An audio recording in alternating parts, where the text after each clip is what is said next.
കേരളത്തിലേക്ക് വരുമ്പോഴും നമുക്ക് കൃത്യമായിട്ട് മനസ്സിലാവും, ഇവിടെ മറ്റിന്ത്യൻ സംസ്ഥാനങ്ങളിൽ നിന്ന് വ്യത്യസ്തമായി പിന്തിരിപ്പൻ ശക്തികളും കമ്മ്യൂണിസ്റ്റ് പ്രസ്ഥാനത്തിന് ഞങ്ങളുടെ ഏറ്റവും പ്രധാനപ്പെട്ട ശത്രു ആരാണ് എന്ന ചോദ്യത്തിന് BJP പറയുന്ന ഉത്തരം CPIM, കോൺഗ്രസ് പറയുന്ന ഉത്തരം CPIM, ജമാഅത്തെ ഇസ്ലാമിയും SDPIയും പറയുന്നത് അതേ മുദ്രാവാക്യവും അതേ ഉത്തരവും.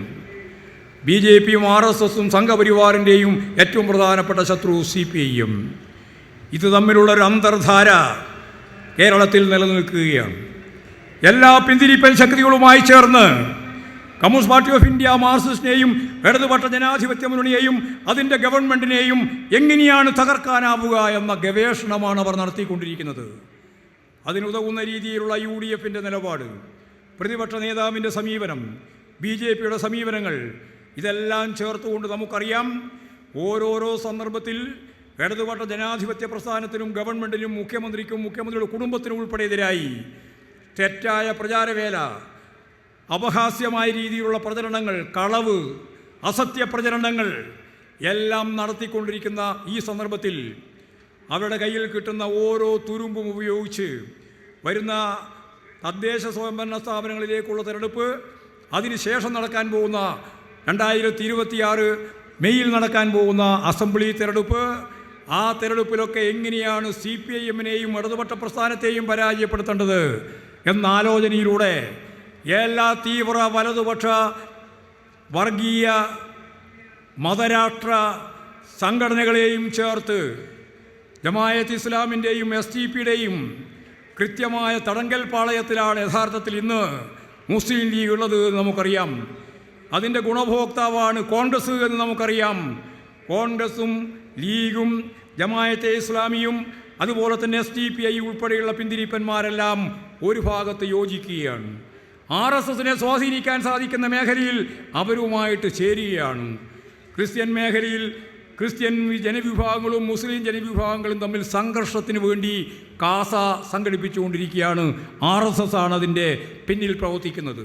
അങ്ങനെ ഒരു ഭാഗത്ത് കാസ, മറുഭാഗത്ത് ജമാഅത്തെ ഇസ്ലാമിയും അതുപോലെ SDPIയും എല്ലാ വർഗീയ ശക്തികളും ചേർന്ന് മുമ്പോട്ടേക്ക് പോകുന്ന ഈ പശ്ചാത്തലത്തിൽ ദൂരവ്യാപകമായ ഫലമുളവാക്കുന്ന ഒന്നായിരിക്കും ഇത് എന്ന് communist party of India Marxist വ്യക്തമാക്കി. കാരണം സെക്യുലറായ മതനിരപേക്ഷ ഉള്ളടക്കമുള്ള ന്യൂനപക്ഷ ജനവിഭാഗങ്ങൾ, വളരെ ചെറിയ വിഭാഗമാണ് ജമാഅത്തെ ഇസ്ലാമി എന്ന് പറയുന്നത്, വളരെ ചെറിയ വിഭാഗമാണ് തീവ്രവാദ ശക്തിയായിട്ട് നിലകൊള്ളുന്ന SDPI എന്ന് പറയുന്നത്. പക്ഷേ അവരുടെ ആശയ തടങ്കലിലാണ് ലീഗ് ഉള്ളത്. അതിനെ ചേർത്തുകൊണ്ടാണ് കോൺഗ്രസ് മുന്നോട്ടേക്ക് പോകുന്നത്. അത് വന്നാൽ ഞങ്ങൾക്കറിയാം കോൺഗ്രസിൻ്റെ അകത്ത് മതനിരപേക്ഷ ഉള്ളടക്കമുള്ള ജനതയിൽ പ്രശ്നങ്ങൾ സൃഷ്ടിക്കും ദൂരവ്യാപകമായിട്ട്. മുസ്ലിം ജനസാമാന്യം ഞാൻ നേരത്തെ പറഞ്ഞ പോലെ മതനിരപേക്ഷ ഉള്ളടക്കത്തോടെ ഈ കേരളത്തെ കണ്ടുകൊണ്ടിരിക്കുന്നവരിൽ സ്വാഭാവികമായിട്ടും പ്രശ്നങ്ങൾ സൃഷ്ടിക്കും, സംശയം വേണ്ട. ഇങ്ങനെ ദൂരവ്യാപകമായ ഫലമുണ്ടായാലും എന്തേ ഞങ്ങൾ ഇവരുമായി ചേർന്നാൽ എന്ന് മുസ്ലിം ലീഗ് നേതൃത്വം ചോദിക്കുന്ന പ്രത്യേക സാഹചര്യത്തിലാണ് നമ്മൾ ഈ കേരളത്തിലുള്ളത്. അതുകൊണ്ട് ഞാൻ സുദീർഘമായി പ്രസംഗിക്കാൻ ഉദ്ദേശിക്കുന്നില്ല. ഇടതുപക്ഷ ജനാധിപത്യ മുന്നണിയുടെ ഗവൺമെൻറ് ഇപ്പോഴതിവേഗം കുതിച്ച് മുന്നേറിക്കൊണ്ടിരിക്കുകയാണ്. കേന്ദ്ര ഗവൺമെൻറ് നമുക്കറിയുന്നത് പോലെ സാമ്പത്തിക പ്രതിരോധത്തിൻ്റെ ഭാഗമായിട്ട് ഈ കേരളത്തെ ഞെക്കിക്കൊല്ലാനാണ് ശ്രമം. ഇടതുപക്ഷ ജനാധിപത്യ മുന്നണി ഇല്ലായിരുന്നുവെങ്കിൽ ഈ കേരളം ഇന്നത്തെ രീതിയിൽ മുന്നോട്ടേക്ക് പോവില്ല എന്നെല്ലാവർക്കും അറിയാം. കേരളത്തിൽ ജീവിക്കുന്ന മുഴുവൻ മനുഷ്യർക്കും അറിയാം. ഒരു വികസന പ്രവർത്തനവും നടത്താൻ അനുവദിക്കാത്ത സമീപനമായിരുന്നു ഇവിടെ ഈ കഴിഞ്ഞ 8.25 വർഷവും ഉണ്ടായത്.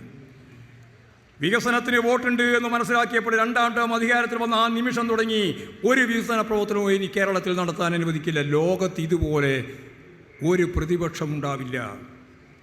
പ്രതിപക്ഷത്തിൻ്റെ സ്വഭാവത്തെപ്പറ്റി ശശി തരൂർ പറഞ്ഞതാണ് ശരി.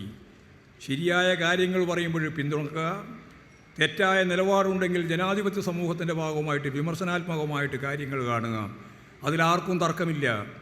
പക്ഷേ നിഷേധാത്മകമായ നിലപാട് മാത്രം ഇവിടെ സ്വീകരിക്കുന്നു പ്രതിപക്ഷ നേതാവും കോൺഗ്രസിൻ്റെ നേതൃത്വം ഉൾപ്പെടെയുള്ള UDFൻ്റെ നേതാക്കൾ ഉൾപ്പെടെ എല്ലാവരും. അത് മാറേണ്ടതാണ് എന്ന് ഞങ്ങൾ പലപ്പോഴും പറഞ്ഞിട്ടും അവരത് മാറ്റുന്നില്ല എന്ന് മാത്രമല്ല, കേരളത്തിൻ്റെ താല്പര്യത്തിന് വേണ്ടി കടലുൾപ്പെടെയുള്ള മേഖലയിൽ ഖനനത്തിൻ്റെ ഭാഗമായിട്ട് സ്വകാര്യത്തിൽ പാട്ടത്തിന് കൊടുത്തപ്പോൾ അതിനെതിരായിട്ട് നമുക്ക് സംയുക്തമായ പോരാട്ടം സംഘടിപ്പിക്കാമെന്ന് അസംബ്ലിയിൽ പറഞ്ഞപ്പോൾ ആലോചിക്കാം എന്ന് പറഞ്ഞിട്ട് പോയി. UDFൻ്റെ യോഗം ചേരുമ്പോൾ നേതൃയോഗം ചേരുമ്പോഴേക്ക് അവർ പറഞ്ഞു, യോജിച്ച പോരാട്ടങ്ങളോ സമരങ്ങളോ ഞങ്ങൾ ആഗ്രഹിക്കുന്നില്ല.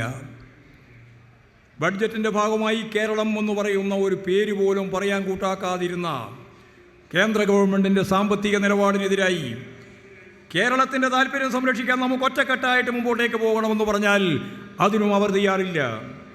അപ്പോൾ യോജിച്ച പോരാട്ടങ്ങളിലൂടെ കേരളത്തിൻ്റെ താല്പര്യം സംരക്ഷിക്കാൻ തയ്യാറില്ലാത്ത ഒരു പ്രതിപക്ഷ നിരയാണ് നമുക്കിന്ന് കാണാൻ സാധിക്കുന്നത്. ഇതിനെയെല്ലാം ഫലപ്രദമായിട്ട് നേരിട്ട് വേണം നമുക്ക് മുന്നോട്ടേക്ക് പോകാൻ.